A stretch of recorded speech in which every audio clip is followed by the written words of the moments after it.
Welcome to the Let's Talk About Talking podcast with your host, Adrienne Fuller, language and communications expert for kids of all ages. On this podcast, we talk about speech, language, and all things happening with your child, giving you specific tactical information you can use to help your kids talk, listen, and thrive in their academic journey. My name is Adrienne Fuller. I'm a speech language pathologist. I am filming this live and I'm on camera. And I hope it sounds good. I have a new little handy mic there, so I'm feeling super official. I want to say I hope you're having a great school year so far. Again, my name is Adrienne Fuller. I'm a speech language pathologist, and the Let's Talk About Talking podcast is for parents and caregivers. And I like to cover topics that span from birth all the way through their academic career, because parenting doesn't get easier when they get older. I am watching it in real time, my sister doing it, and I think she's an amazing mom, but the amount of work that is required now that the girls are teens is more. And I don't know, for some reason I thought it would be less, because they are, when they're young, they can't do anything, right? We have to do everything for them, which we're happy to do. But now that they are older, the things that she needs to do and think about college, and even though she's got a husband who is very involved, they are both hands-on parents. It's just a lot of work. And so I'm here to let all parents know you are doing a great job. Now, I am a note taker. I like to be prepared when I do things. So you see my laptop here, and I also have my notes, and I'm going to try something new today. But I wanted to talk about summer. Is it me, or has the summer just flown? Has the school year flown? It's like we are already thinking about summer. I am recording this a week before spring break, and we are so happy that we are on spring break. And so we love your kids. If you are a teacher, or if then you know what I'm talking about. We love the kids. If you work with kids in any way, daycare owner, daycare director, or teacher, we love our little ones, but we love a break too. So I'm happy to be doing that. I'm not doing very much during my spring break, but I hope you are. But I wanted to give you something to think about over the break or whenever you're consuming this, and that's summer. Guys, summer is coming and we need to start talking about it.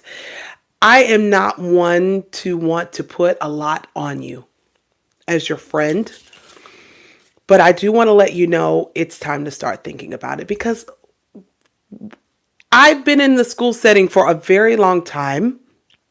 And forgive my voice, I'm very nasally today. I'm fighting a cold, so I have my water here in case I get too dry. But summer's this magical thing, right? Like, we all say it. When we are students, we said it.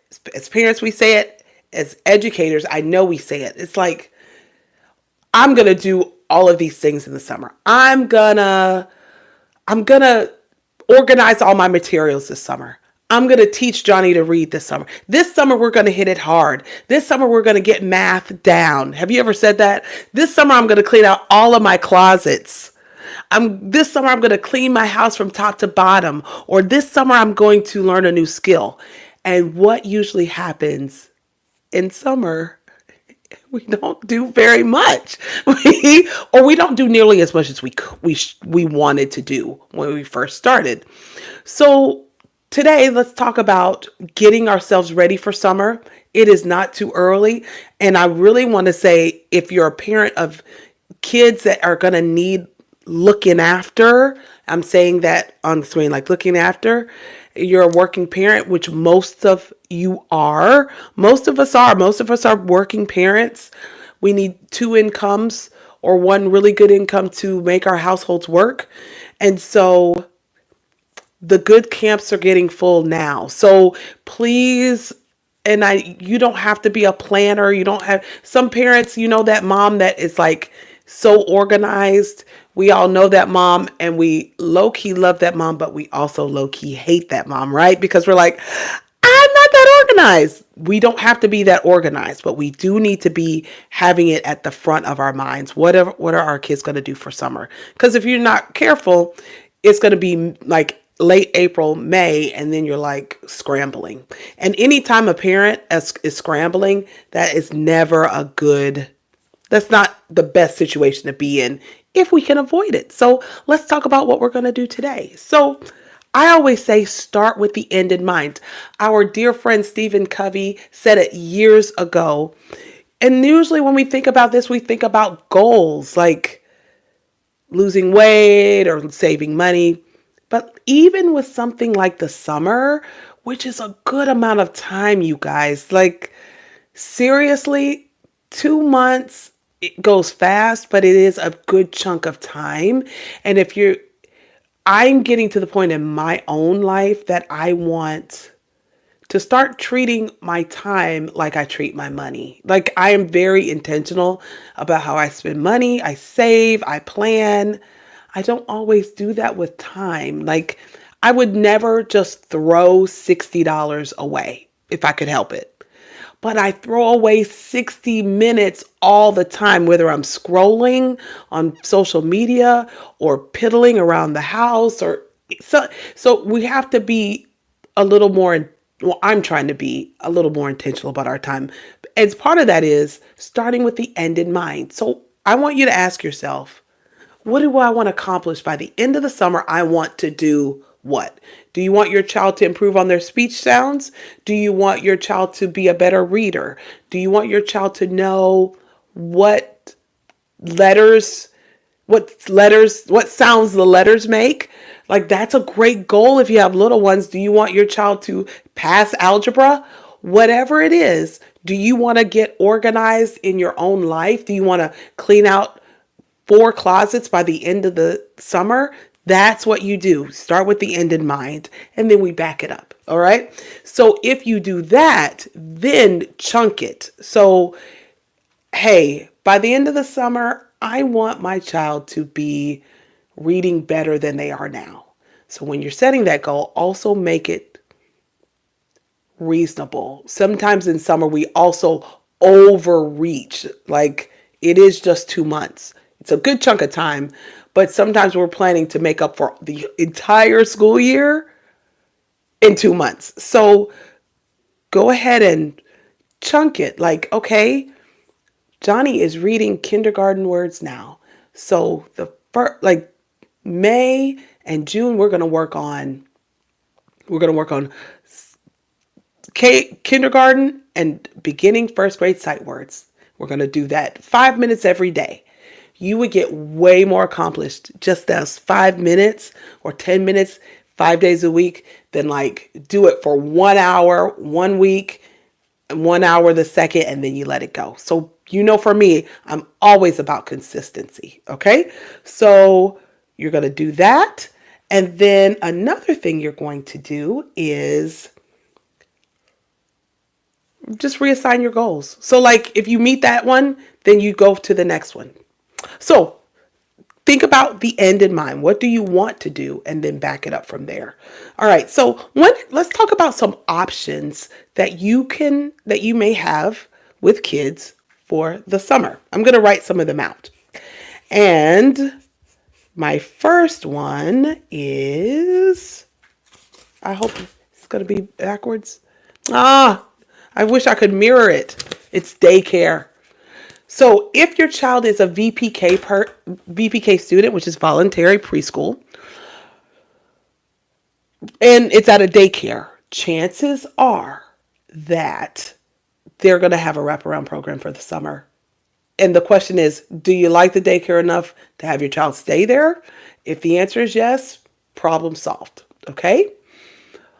I would still probably around this time start to confirm with the daycare to see if they're having a program. Because what we don't want to do is ever assume. We want to just be sure that The school, in fact, is having that program. All right. So daycare is one. Another is Vacation Bible School. I know. So I'm going to do a caveat on this one. You may not be religious. I'm putting that in quotation marks if you're watching this. I am a Christian. I am not religious. But Vacation Bible, if that doesn't feel right to you, then you know what? Just let's bear with me here. But for if it does, it can be a great option for your little ones. Since for a very long time, Vacation Bible School has been a program that churches throughout the community do, and they will usually do them for weeks at a time. So it's like a 1 week stint. It's a day camp kind of format. You drop your kids off, you pick them up. And of course, they're going to learn Bible and Christian concepts, which I still think is a great thing. And they also do fun stuff, crafts, arts and crafts, things like that, games, and they have fun. And so I've known of, like once had a parent in the clinic tell me she would put her child in Vacation Bible School at a different church like every week throughout the summer, and her childcare was taken care of. I don't know if I advocate for that, but I do think it's a really good thing. And for me, I would rather them be somewhere like that than just kind of at home, maybe on a tablet or watching YouTube, or which of course I love YouTube, but you know what I'm saying. It may be something more structured for them and a way to meet new people and be exposed to new ideas. The thing you have to be careful of or just watch out for is, are there enough people supervising it? Are you comfortable leaving your child there? Never leave your child somewhere you're not comfortable. So if you drop them off and you feel that twinge, you're going with your gut and you're going to just take them back and put them in your car. Okay. I know that a lot of churches are also reducing the number and the hours that they do Vacation Bible School. And so do check with that. But if you have a church or two that you feel comfortable with, I think it's really a good thing. I mean, in theory, it should be very fun, and it's great for the community, and it's great for kids, and so consider that. Another thing is camps. Camps are great. Every organization that usually works with kids does their part to develop a camp. So and you can find a camp for any price point and for any budget. So if you have the money to spend and you want to do or enroll your child in a camp that's specialized, that will hit one of their interests, I think camps are great. So camps for space, camps for theater, camps for artists, which is also great. STEM camps are also a great option. Okay, so those are great. Once my niece went to like a performing arts camp, and I don't know if you watched Descendants, but back then we were super heavy on Descendants, and she went to this Descendants camp, and it was great. And at the end she had a little dance recital. It was cute. It was good. It's a great way for them to spend their time. But you can also find camps with other therapists. So I know therapists in the area that will always do a camp. So in what I believe happens is that you drop your child off and they do a lot of language or speech enriched activities that also keep them busy and safe.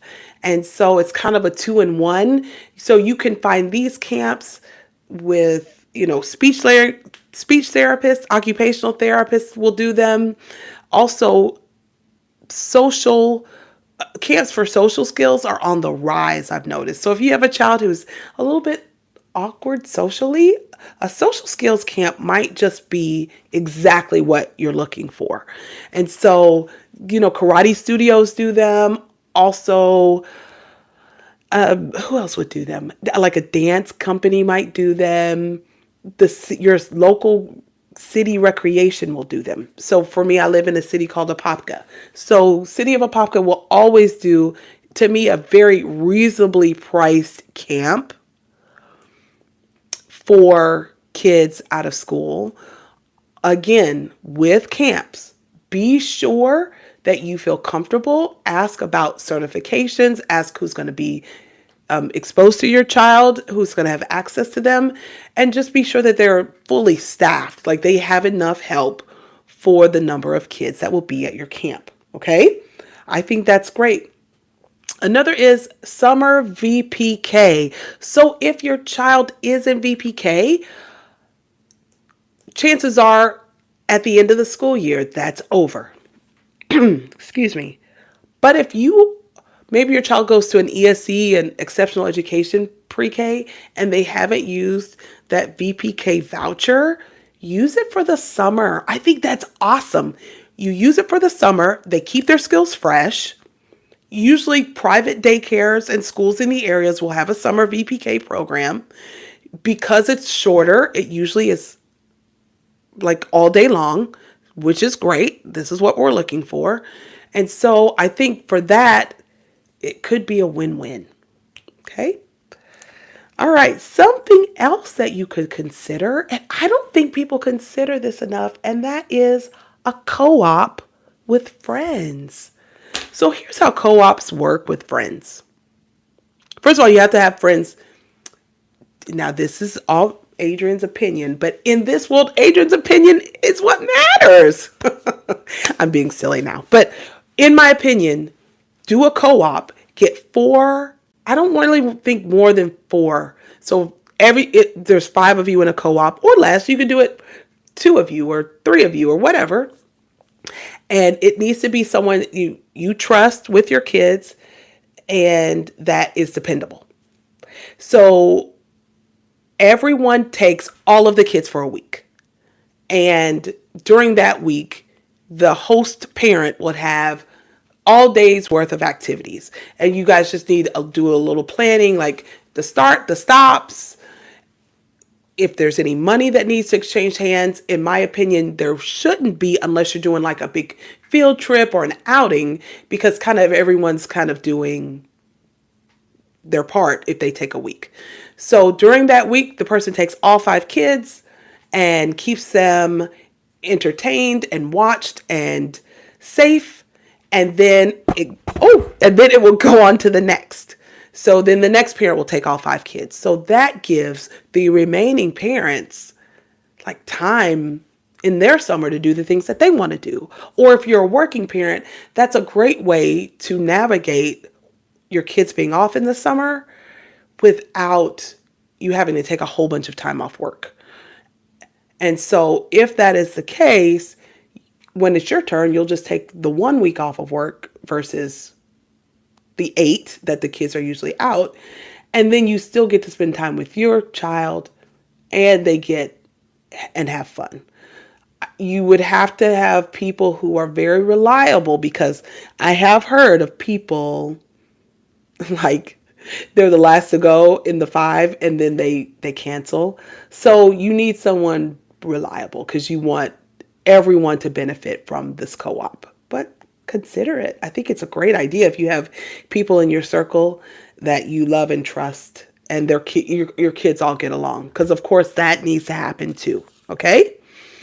All right. Well, the other option I say is more therapy. That's my last summer option and would be to increase therapy services. So if your child is getting speech therapy or occupational therapy or behavior therapy, ABA therapy, and you have some extra time, see about adding another visit. See about adding more time. If your child has gets these services in school and doesn't see an outside provider, summer's a great time. I can speak on behalf of many outpatient clinics. We get a little slower in the summer, so we would love some summer-only kids. I think that would be great. I think that'd be really great. So consider that, Or if you've been meaning to, like or tutoring, like increasing tutoring, more services like that would be very good. All right. So those are some options. What did I say? I said daycare, vacation Bible school, camps, a co-op with friends, and more therapy. So I'm sure if someone with older kids is still tracking with me, someone might be saying, hey, Adrian, my kids aren't going to do any of that because they're older. So if they're older, here's some things to keep in mind as you're navigating summer with an older child. I recommend that you're consistent either way. So even if you don't do any of these things and you say, me and my kid are going to hang out at home, the first thing I say is be consistent. Well, let me back up a little. The first thing I'd say is take a break. It is summer, especially our high schoolers. They're tired. If your child tends to be involved in a lot of extracurricular things, even if they're young, they're tired. So giving them a break, I think is great. Giving them too long of a break is not great. So 3 days, a week, 2 weeks tops, everybody's going to be ready for them to get back into some swing. So do that. But you know your child. So if you think, if I give this kid a break, we will never get them back, hey, keep going full throttle and just put them on a summer schedule. But I think it's fair for them. We all need breaks. And sometimes I think that because our kids don't go to jobs, they don't work, we think, they don't need a break. But they do, guys. They do. It's hard out there. High school and middle school, even elementary school can be so difficult for our kids. And some of them, especially if they have any sensory things, have so much trouble. And sometimes it's everything they can do to hold it together and to be in school and to do all the things that we need to acknowledge that they need breaks. Okay? But be consistent. And another thing I would recommend is having a before you do checklist. So, hey, child, before you turn on that TV, before you get on your phone, I need you to make up your bed, eat breakfast, put a load in the washer, finish your schoolwork for the day. Or if they're in summer school, like anything that needs to be done, be sure everyone is clear what needs to happen before any extracurriculars happen. And then we can proceed from there. I think that's a good idea. Remember, summer's coming and I'm wrapping it up, but I do want to say, and always keep in mind, you're the best thing for your kid. You are the best thing for your child. And we are here to walk. I'm here to walk this journey with you. And I have always been a proponent that consistency is the key. So even if you have 5 minutes, whether you're doing those activity books, you're doing the activities in my book, just do them 5 minutes every day and you will see results. So until next time, bye. Have a good one. You've been listening to the Let's Talk About Talking podcast with your host, Adrian Fuller, language and communications expert for kids of all ages. You can grab Adrian's book, 30 Days to Get Your Toddler Talking, on Amazon or at speechbuilders.org.